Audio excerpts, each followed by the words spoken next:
भाद्रपद माह के शुक्ल पक्ष की चतुर्दशी तिथि को अनंत चतुर्दशी का त्योहार मनाया जाता है। इस बार अनंत चतुर्दशी 17 सितंबर मंगलवार को मनाई जाएगी। अनंत चतुर्दशी की पूजा के पश्चात इस दिन अनंत सूत्र बांधा जाता है। ये खास सूत्र कपास या रेशम का बना होता है और इस सूत्र से 14 गांठें बांधी जाती हैं। इस दिन भगवान गणेश से जुड़ी कई झांकियां भी निकाली जाती हैं। अनंत चतुर्दशी की तिथि। इस बार अनंत चतुर्दशी तिथि का आरंभ 16 सितंबर को दोपहर 3:10 पर शुरू हो जाएगी और इस तिथि का समापन 17 सितंबर को सुबह 11:44 पर होगा। उदयातिथि के अनुसार अनंत चतुर्दशी इस बार 17 सितंबर मंगलवार को ही मनाई जाएगी। अनंत चतुर्दशी 2024 पर गणपति विसर्जन का मुहूर्त। अनंत चतुर्दशी के दिन गणेश जी का विसर्जन किया जाता है।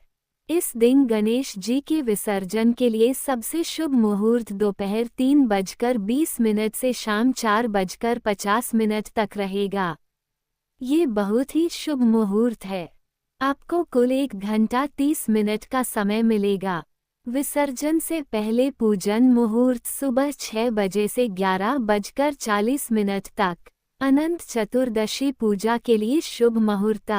ब्रह्म मुहूर्त प्रातः 4:33 से 5:30 तक। प्रातः संध्या प्रातः 4:47 से 6:07 तक। अमृतकाल सुबह 7:29 से 8:54 तक। अभिजीत मुहूर्त सुबह 11:51 से 12:40 तक। विजय मुहूर्त दोपहर बाद 2:18 से 3:07 तक। गोधूली मुहूर्त शाम 6:23 से 6:47 तक। सायाह संध्या शाम 6:23 से 7:34 तक। श्रीहरि विष्णु जी को क्यों कहते हैं भगवान अनंत? चतुर्मास में भगवान विष्णु शेषनाग की शैया पर शयन करते हैं। भगवान शेषानाग का एक नाम अनंत भी है, इसलिए श्रीहरि को अनंत भी कहते हैं। विष्णु जी के वामन अवतार को ही भगवान अनंत कहते हैं। अनंत भगवान ने ही वामन अवतार में 2 पग में ही तीनों लोकों को नाप लिया था। इनके न तो आदि का पता है न अंत का, इसलिए भी यह अनंत कहलाते हैं। अतः इनके पूजन से आपके सभी कष्ट समाप्त हो। इस तरह बांधे अनंत सूत्र। भगवान कृष्ण युधिष्ठिर से कहते हैं कि भाद्रपद की शुक्ल चतुर्दशी को कच्चे धागे में 14 गांठ लगाकर उसे कच्चे दूध में डूबोकर ओम अनंताय नमः का मंत्र जपते हुए भगवान विष्णु की विधिवत रूप से पूजा करना चाहिए। कच्चे धागे से बने 14 गांठ वाले धागे को बाजू में बांधने से भगवान विष्णु की अनंत कृपा प्राप्त होती है। इस अनंत सूत्र को पुरुषों को दाएं और महिलाओं को बाएं बाजू में बांधना चाहिए। आजकल बाजार में बने बनाए अनंत सूत्र मिलते हैं जिनकी विधिवत पूजा करके बांधा जाता है। अनंत सूत्र शुद्ध रेशम या कपास के सूत के धागे को हल्दी में भिगोकर 14 गांठ लगाकर तैयार किया जाता है। इसे हाथ या गले में ध्यान करते हुए धारण किया जाता है।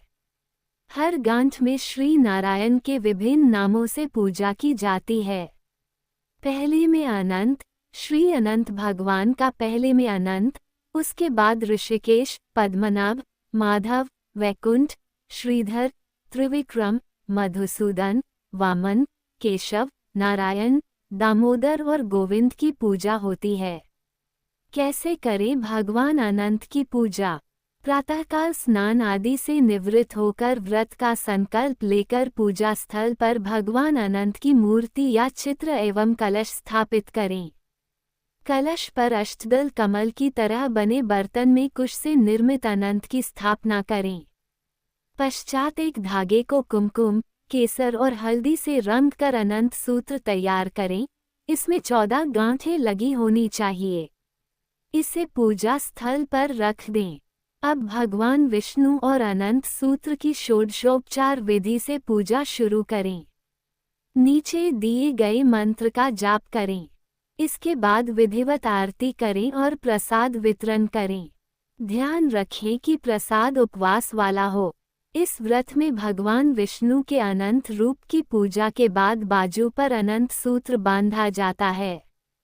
मंत्र: अनंत संसार महासुमद्रे मग्रम संभ्युधर वासुदेव अनंत रूपे विनियोज्याय स्वरानंत सूत्राय नमो नमस्ते। अनंत चतुर्दशी का महत्व।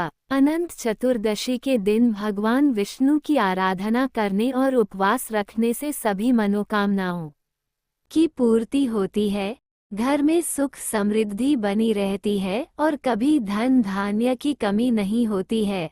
अनंत चतुर्दशी के दिन श्री विष्णु सहस्त्र नाम स्तोत्र का पाठ करना भी फलदायी माना जाता है।